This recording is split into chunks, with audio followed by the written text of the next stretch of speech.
वजीर-ए-आजम Narendra Modi America पहुंच गए हैं। हिंदुस्तानी वक्त के मुताबिक रात 3:30 बजे वजीर-ए-आजम नरेंद्र मोदी का तैयारा वॉशिंगटन डीसी के हवाई अड्डे पर उतरा। 4 दिनों के अमेरिकी दौरे पर वजीर-ए-आजम मोदी करीब 2 साल बाद वजीर-ए-आजम मोदी अमेरिका गए हैं। कोरोना बहरान में ये उनका पहला अमेरिकी दौरा है। एयरपोर्ट पर हिंदुस्तानी निजात के लोगों ने वजीर-ए-आजम नरेंद्र मोदी का इस्तकबाल किया। दर्जनों हिंदुस्तानी निजात के लोग हाथों में तिरंगा लेकर उनका इस्तकबाल करने के लिए पहुंचे। अमेरिका में पीएम मोदी अगले 3 दिनों तक दुनिया के आला लीडरान के साथ मुलाकात करेंगे। अमेरिकी सदर जो बाइडेन के अलावा क्वाड मुमालिक के कौमी सदरा से भी मुलाकात करेंगे। 25 सितंबर को अक़वाम मुत्तहिदा के वजीर-ए-आजम खिताब भी करेंगे। आपको बता दें कि वजीर-ए-आजम नरेंद्र मोदी अपने अमेरिकी दौरे पर पहुंच चुके हैं। जैसे ही वो अमेरिका में पहुंचे उनका पुरजोश इस्तकबाल किया गया। यहाँ पर बड़ी तादाद में लोग जुटे थे, लोग इकट्ठा थे, डटे हुए थे पीएम मोदी से मिलने के लिए और ऐसा ही कुछ नजारा देखने को मिला। पीएम मोदी इन लोगों से मिलने के लिए इन तक पहुंचे, हाथ मिलाया गया। इस दौरान वहां पर हिंदुस्तान के कौमी परचम लहराते हुए नजर आए। लोग खुशी से बेहद गदगद नजर आ रहे थे जब उन्होंने पीएम मोदी के साथ मुलाकात की। यहाँ पर वजीर-ए-आजम नरेंद्र मोदी ने अपनी सिक्योरिटी की परवाह किए बिना इन लोगों से बातचीत की, इनसे मिले। इसके अलावा आपको ये भी बता दें कि ये दौरा हिंदुस्तान के लिए बेहद अहम माना जा रहा है। इस पर कई तरह के मुद्दों पर पीएम मोदी गौर फिक्र करेंगे। आला जो वहां के वजीर है उनसे बातचीत की जाएगी।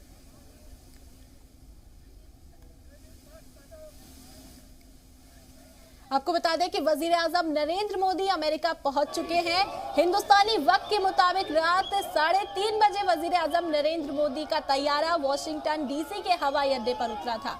आपको ये भी बता दें कि ये दौरा 4 दिन का है। करीब 2 साल के बाद वजीर-ए-आजम अमेरिका पहुंचे हैं। कोरोना बहरान की वजह से वो किसी भी दौरे पर नहीं जा पा रहे थे और अब एक बार फिर जब दुनिया आगे बढ़ने लगी है तो वजीर-ए-आजम नरेंद्र मोदी भी अमेरिकी दौरे पर हैं। उनका यहाँ पर पुरजोर इस्तकबाल किया गया। लोगों में बेहद खुशी का माहौल देखने को मिला। जैसे ही वो एयरपोर्ट पर पहुंचे लोग यहाँ हर हर मोदी के नारे लगाने लगे। पीएम नरेंद्र मोदी ने बढ़कर लोगों से बातचीत की, उनसे हाथ मिलाया और उनका शुक्रिया अदा किया।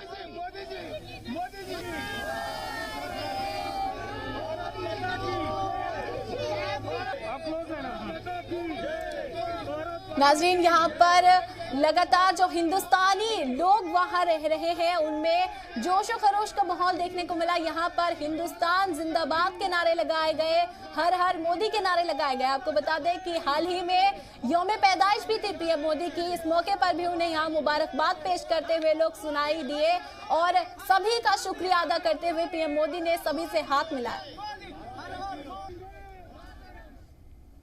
वजीर-ए-आजम मोदी अमेरिका के जिस विलार्ड इंटर कॉन्टिनेंटल होटल में ठहरे हैं वहां हमारे रिपोर्टर सिद्धांत सिब्बल मौजूद हैं। देखिए अमेरिका के वॉशिंगटन डीसी से रिपोर्टर सिद्धांत सिब्बल की एक ग्राउंड रिपोर्ट।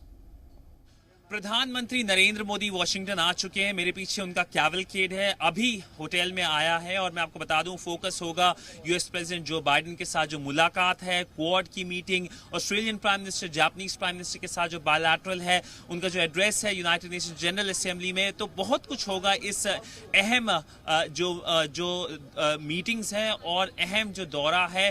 ये दौरा मैं आपको बता दूं तब आ रहा है जब ग्लोबली जियोपॉलिटिकल चेंजेस हो रहे हैं। एक आक्रामक चीन है, कोविड क्राइसिस है, क्लाइमेट चेंज है, ये सब मसले भी इंपॉर्टेंट मीटिंग्स में डिस्कस करे जाएंगे। वीडियो जर्नलिस्ट नीरज पटेल के साथ सिद्धांत सिब्बल, जी मीडिया, वॉशिंगटन। नाज़रीन, कल वजीर-ए-आजम मोदी क्वाड समिट में शामिल होंगे और इस क्वाड समिट में चीन और दहशतगर्दी अहम मौजू हो सकते हैं।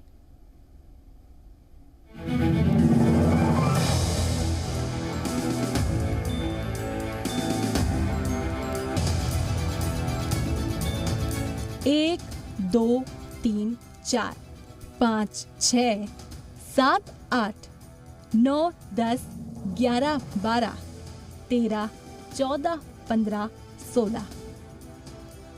दिल्ली से अमेरिका जाने वाले खास तैयारे की 16 सीढ़ियों पर चढ़ने के बाद वजीर-ए-आजम नरेंद्र मोदी रुकते हैं, पलटते हैं, मास्क हटाते हैं और हाथ जोड़कर इस्तकबाल करते हैं और उसके बाद फिर ऊपर की सीढ़ी पर चढ़ने लगते हैं और 10 सीढ़ियों के बाद एक बार फिर वजीर-ए-आजम मुड़ते हैं, हाथ उठाकर इस्तकबाल करते हैं और अपने अंदाज में वो तैयारे के अंदर चले जाते हैं।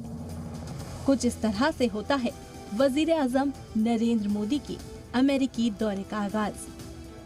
As mentioned therein, he will participate in the first in-person Quad Leaders Summit in Washington on September 24th. On September 25th, he will address the UN General Debate of the UN General Assembly at its 76th session. वजीर आजम नरेंद्र मोदी के अमेरिकी दौरे पर 168 घंटे की non-stop coverage के लिए जी media की टीम इस वक्त वॉशिंगटन से लेकर न्यूयॉर्क तक मौजूद है। और मोदी के अमेरिकी दौरे से ठीक पहले हमें उनकी तकरीबात को लेकर जो मालूमात मिली है, उसके मुताबिक 23 सितंबर को वजीर आजम व्हाइट हाउस में क्वाड ग्रुप में शामिल ममालिक ऑस्ट्रेलिया, जापान और अमेरिका के कौमी सदूर से अलग अलग मुलाकात कर सकते हैं।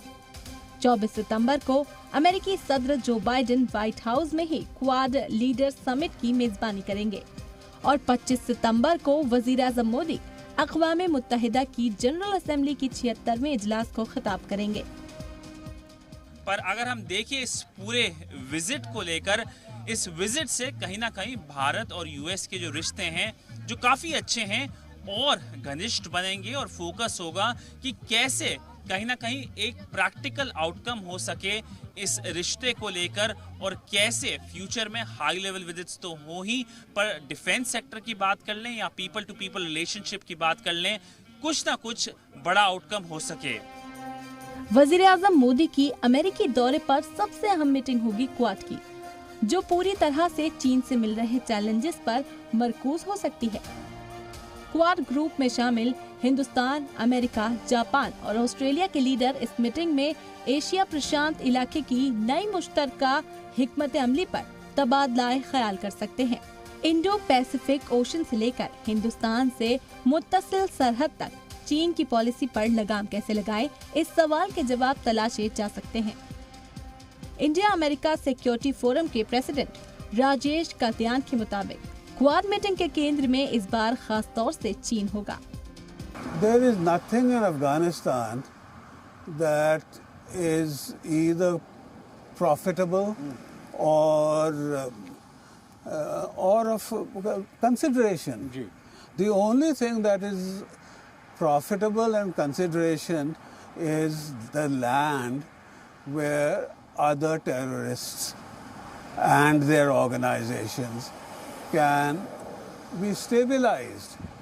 No other country would officially ever stabilize those entities. ध्यान देने वाली बात यह है कि क्वाड में शामिल सभी 4 ममालिक की चीन से नहीं बनती है, लेकिन जब कारोबार की बात आती है तो क्वाड ममालिक के ताल्लुकात चीन से अब भी अच्छे हैं। अमित प्रकाश के साथ सिद्धांत सिब्बल, जी मीडिया, वॉशिंगटन डीसी। वजीर आजम नरेंद्र मोदी और अमेरिका के सदर जो बाइडेन की मुलाकात में अब कुछ ही घंटे का वक्त रह गया है। जो बाइडेन के सदर बनने के बाद फेस टू फेस दोनों लीडरान की ये पहली मुलाकात है। इस मुलाकात के मायने क्या हैं, देखिए इस रिपोर्ट में। ये तस्वीर साल 2014 की है। तब अमेरिका के सदर बाराक ओबामा थे और जो बाइडेन अमेरिका के नायब सदर थे। वजीर आजम बनने के बाद नरेंद्र मोदी अमेरिका पहुंचे थे और व्हाइट हाउस में उस वक्त उनका गर्मजोश से इस्तकबाल हुआ था।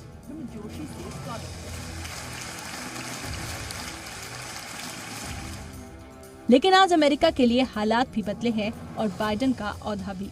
अब बाइडेन अमेरिका के नायब सदर नहीं, सदर हैं और अफगानिस्तान से अमेरिकी फौज की वापसी के बाद वो मुसलसल तनकीद के घेरे में है। मैं आपको बता दूं, इससे पहले दोनों प्रधानमंत्री नरेंद्र मोदी और यूएस प्रेसिडेंट जो बाइडेन 3 बार बात कर चुके हैं और इसके अलावा 2 इम्पोर्टेंट इवेंट्स या समिट्स कह लीजिए, क्लाइमेट चेंज समिट और क्वाड का जो वर्चुअल बैठक हुआ था, उसके अंदर एक तरफ से उन दोनों ने शिरकत किया था और एक तरफ से आउटकम्स भी हुए। अब सवाल यह है कि जब वजीर आजम नरेंद्र मोदी और जो बाइडेन की मुलाकात होगी तो क्या बात होगी। माहिरीन के मुताबिक जिन 5 बड़े मुद्दों पर दोनों लीडरान के बीच चर्चा हो सकती है, उनमें से एक है दहशतगर्दी के खिलाफ हिकमत अमली, दूसरा चीन के तौसी पसंद पर लगाम, तीसरा कोरोना बहरान का मिलकर हल, चौथा माहौलियाती तब्दीली और पांचवा मुद्दा तकनीकी तालीम पर ताउन। इनमें से दो सबसे बड़े मुद्दे हैं दहशतगर्दी और चीन, क्योंकि अफगानिस्तान में तालिबान के कब्जे के बाद हिंदुस्तान की फिक्र बढ़ती जा रही है। जिस तरह से तालिबान को चीन और पाकिस्तान का साथ मिल रहा है, उससे हिंदुस्तान के लिए मुश्किलें बढ़ सकती हैं। यही वजह है कि हिंदुस्तान आलमी मंच पर इस मुद्दे को तरजीह से उठा रहा है। अमेरिका के हडसन इंस्टीट्यूट की सीनियर रिसर्चर अपर्णा पांडे के मुताबिक अमेरिका की खारजा पॉलिसी में हिंदुस्तान की जगह अहम है। भारत के प्रधानमंत्री का यहाँ आना उस रेलेवेंस में कितना इम्पोर्टेंट मानते हैं आप? अफगानिस्तान से लेकर चाइना के बारे में, यूरोप से लेकर के आर्थिक वाणिज्य की बातों के बारे में, हर बात के बारे में, हर जो डायमेंशन है अमेरिका का फॉरेन पॉलिसी का, उसमें भारत है। चाहे वो इंडो पैसिफिक हो, चाहे वो अफगानिस्तान और मिडिल ईस्ट और सेंट्रल एशिया हो, चाहे वो चाइना हो। अक़वाम मुत्तहिदा की जनरल असेंबली में जब जो बाइडेन ने बतौर सदर पहली बार तकरीर की थी, तो उन्होंने दहशतगर्दी का भी जिक्र किया था। We know the bitter sting of terrorism is real. We've almost all experienced it.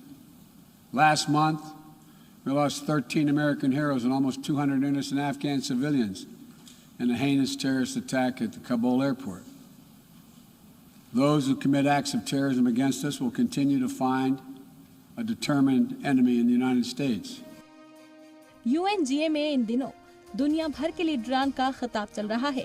Turkey के सदर ने भी अक़वाम मुत्तहिदा की जनरल असेंबली को खिताब किया, लेकिन उन्होंने अपने दोस्त मुल्क पाकिस्तान को खुश करने के लिए कश्मीर का मुद्दा उछाल दिया। हालांकि हिंदुस्तान ने जवाब देने में देर नहीं की। टर्की के सदर एर्डोगन ने कहा कि कश्मीर का हाल दोनों फरीक को बातचीत और UN की तजवीज के जरिए होना चाहिए। जवाब में हिंदुस्तान के वजीर खारजा एस जयशंकर ने कहा कि टर्की ने साइप्रस के बड़े हिस्से पर कई दहाई से गैर कानूनी कब्जा कर रखा है और इस मुद्दे पर UN की जानिब से पास तजवीज को भी टर्की ने नहीं माना। पाकिस्तान, चीन और टर्की ये वो मुल्क हैं जो चाहते हैं कि कश्मीर में दहशतगर्दाना सरगर्मियां बढ़ें। ऐसे में मोदी और बाइडेन की मुलाकात से ये उम्मीद की जाए कि दहशतगर्दी का साथ देने वाले मुमालिक के खिलाफ दुनिया के दो महान जमहूरियत न सिर्फ साथ आएंगे बल्कि मुत्तहद होकर लड़ेंगे। अमित प्रकाश के साथ सिद्धांत सिब्बल, जी मीडिया, वॉशिंगटन DC।